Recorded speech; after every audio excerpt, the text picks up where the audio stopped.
नमस्कार दोस्तों, आप सभी का स्वागत है Gajendra education point YouTube channel पर। मैं हूं आपका दोस्त गजेंद्र कटारिया।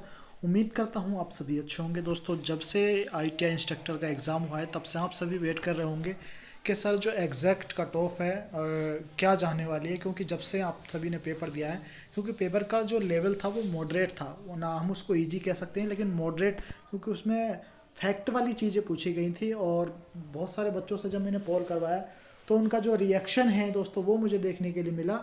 तो उसके संबंध में मैं आपको उसके संबंध में मैं आपको यहाँ पर एक फैक्ट डिटेल बताने वाला हूँ कि एग्जैक्ट जो आपकी कट ऑफ है क्या जाएगी, मेरा एनालिसिस क्या कहता है। और इस वीडियो को देखने के बाद आप अपनी ट्रेड का नाम और आपके कितने नंबर आ रहे हैं और सीटीआई में आपके कितने अंक हैं वो आपको यहाँ पर कमेंट करने हैं, जिससे कि मुझे बिल्कुल एग्जैक्ट डेटा आप सभी के माध्यम से प्राप्त हो जाए। तो चलिए बात करते हैं।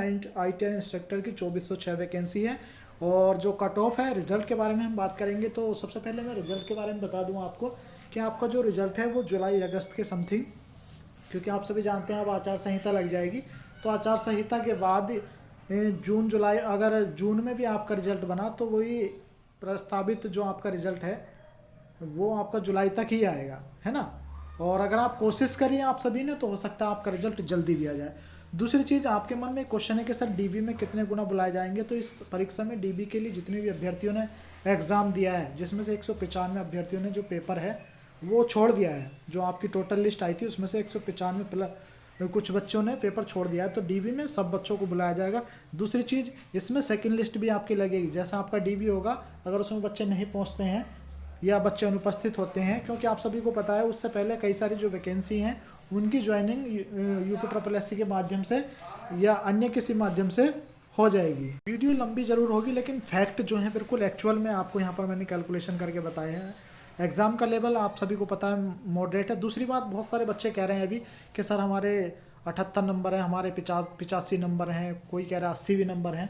तो मैं ये नहीं कहूँगा कि आपके नंबर नहीं हो सकते हैं, लेकिन जब भी आप, क्योंकि इसमें बहुत सारे क्वेश्चन ऐसे हैं जिसमें जो ऑप्शनों का कन्फ्यूजन है दोस्तों वो बना हुआ है। तो उसके अकॉर्डिंग अब यूपी ट्रिपल एससी अपनी आंसर की में उनका क्या आंसर देगा, उसके अकॉर्डिंग आप सभी के जितने भी नंबर आएंगे उसमें से 5 या 2-3 नंबर, बहुत मैक्सिमम चांस होते हैं कि कुछ बच्चों के नंबर बढ़ते हैं। अधिकतर मैंने देखा है जो अन्य परीक्षाएं होती हैं उसमें जो ऑफिशियल आंसर की और आप जो यूट्यूब से मिलाए हैं या आपने गूगल से मिलाया है उसमें मैक्सिमम 5-6 नंबर का डिफरेंस तो होता ही है। तो नंबर बढ़ने की बजाय जो है आपके घटेंगे। दूसरी ओर जो मैक्सिमम मार्क्स बच्चों के यहाँ पर बैठ रहे हैं, मेरे अकॉर्डिंग जो मुझे डाटा मिला है उसमें 75 तक जो अभ्यर्थी हैं उन्होंने स्कोर किया है, और वो ऐसे अभ्यर्थी मात्र 1% है। ठीक है, 1% अभ्यर्थी हैं। अब 1%, अब 2406 वैकेंसी का आप 1% निकाल लेंगे तो कितना बैठेगा, है ना। उसके बाद मिनिमम जो इस परीक्षा में जो आपका एग्ज़ाम हुआ था इसमें मिनिमम मार्क्स कितने बन रहे हैं, तो बहुत सारे बच्चों के 25 नंबर तक भी बन रहे हैं। ठीक है, और ऐसे कितने बच्चे हैं, तो 15% के आसपास जो बच्चे हैं मुझे अभी देखने के लिए मिले हैं।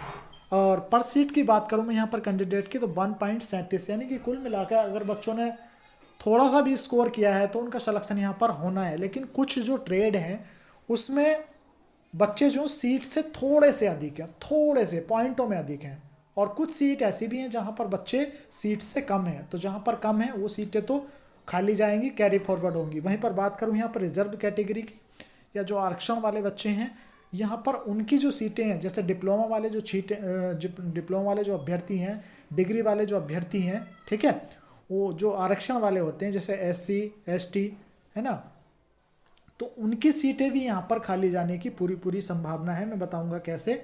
ठीक है,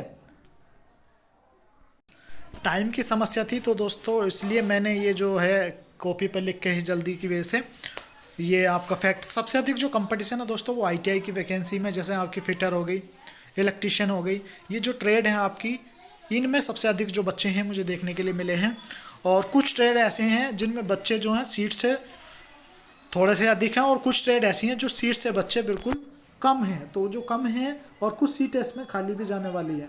अब आप सोच रहे होंगे कि जैसे 2406 बच्चे हैं और बच्चे जो पेपर दिया वो के सबको एक एक सीट मिल जाए, तो एक एक सीट का मतलब ऐसा नहीं है। कुछ ट्रेड ऐसी भी हैं जिसमें बच्चे, मतलब आपने जो ट्रेड से डिप्लोमा किया होगा या ITI या CTI करी होगी उसी ट्रेड में तो आपको मिलेगा। अब उसमें अगर बच्चे नहीं मिलेंगे तो वो सीट तो खाली जाएंगी ना। आप इस फैक्ट को मानते हैं नहीं मानते हैं? कभी आप ये आइडिया लगा रहे हो कि 3306 इतने तो सब पे एक एक आ जाएगा, ये डिपेंड करता है आपकी ट्रेड पे। ट्रेड भी ये चीज़ आपको देखनी पड़ेगी, ठीक है।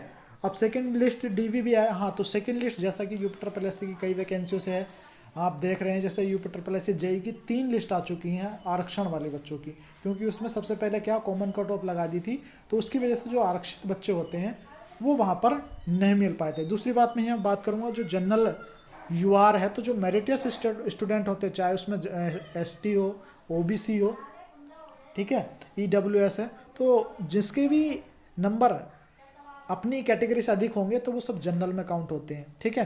तो इस वजह से जो आरक्षण वाले बच्चे हैं उनकी सीटें यहाँ पर खाली रह जाती हैं, ठीक है। अब कट ऑफ की बात करें तो CTI के अंक जो आपको सबसे ज़्यादा प्रभावित करेंगे, जैसे सपोज करिए, क्योंकि आप सभी जानते हैं कि इसमें 80-20 का रेशियो है, 80-20 का रेशियो है। सपोज करो आप के CTI में 90% है, तो 90 का 20% निकालेंगे हम, तो 9 दूनी 18 अंक जुड़ेंगे। तो ये जो 18 अंक जुड़ेंगे या 15 अंक जुड़ेंगे या 12 अंक जुड़ेंगे, ये सबसे ज़्यादा मेरिट को एकदम प्रभावित कर देंगे। और जैसे जिसके अंक होंगे उसका उतने ही अच्छा जो है उसको सिलेक्शन यहाँ पर मिलेगा। तो इसलिए जिसके CTI में अधिकतर नंबर हैं उनकी तो बल्ले बल्ले हैं, ठीक है।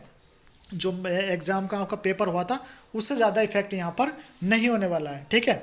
अब कट ऑफ की बात करें तो CTI अंक जोड़ने के बाद, तो अगर आप सपोज करो, मैं मैक्सिमम हाईएस्ट मान रहा हूँ, मैं सपोज मान के चल रहा हूँ कि यदि आपका जो एग्ज़ाम पेपर है उसमें आपके 60 अंक आए, कितने अंक आए? 60 अंक आए। मैं जनरल की बात यहाँ पर कर रहा हूँ, वैसे यूपी ट्रिपल एस सी की जो इस तरह की वैकेंसी होती है उसमें 60 अंक से नीचे ही लगती है, लेकिन मैं एक मैक्सिमम मान के चल रहा हूँ 60 अंक। तो आप 60 का अगर 80% निकालेंगे तो 8 48। तो यहाँ पर मैंने ये जो 48 लिखा है ये ऐसे लिखा है, 48 नंबर आपके एग्ज़ाम में जो आपका पेपर है वो। और 12 देखिए मिनिमम, वैसे CTI में जो अधिकतर नंबर होते हैं वो आपके 18 नंबर, 17 नंबर, 15 नंबर, इससे नीचे नहीं है, लेकिन फिर भी मैंने मिनिमम कर दिया है इसको। क्या कर दिया मैंने? इसको मिनिमम कर दिया है। मैंने सपोज कर लिया कि आपके 60% है, मैंने दोनों में उसमें भी 60 ले लिया और उसमें भी 60 ले लिया, तो 60 दूनी 6 दूनी कितना हो गया? 12। तो ये जो 12 अंक जुड़े हुए हैं ये इस तरह से हैं।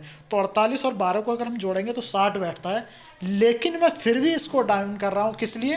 क्योंकि हमें इसमें कंपटीशन है ही नहीं, क्योंकि 1 पॉइंट, हमें केवल पॉइंट वाले बच्चों को भगाना है। तो अगर हम पॉइंट वाले बच्चों को भगाएंगे, या भगाने का मेरा मतलब है नीचे करेंगे, तो आप इसको 55 तक ले आइएगा, ये जबकि मैंने ये मैक्सिमम जोड़े थे। आप समझ सकते हैं। तो जो ये CTI के अंक जोड़ने के बाद यदि UR जनरल में आपके 55 नंबर बैठ रहे हैं, CTI के अंक जोड़ने के बाद की बात कर रहा हूँ यहाँ पर 55 है, तो आप बिल्कुल सेफ हैं। अपने डॉक्यूमेंट रेडी रखिएगा और रिजल्ट को निकलवाने के लिए प्रयास कीजिएगा। OBC की बात करें तो OBC में भी मैंने 48 + 12 60, यानी कि 53 से 55 नंबर CTI अंक जोड़ने के बाद।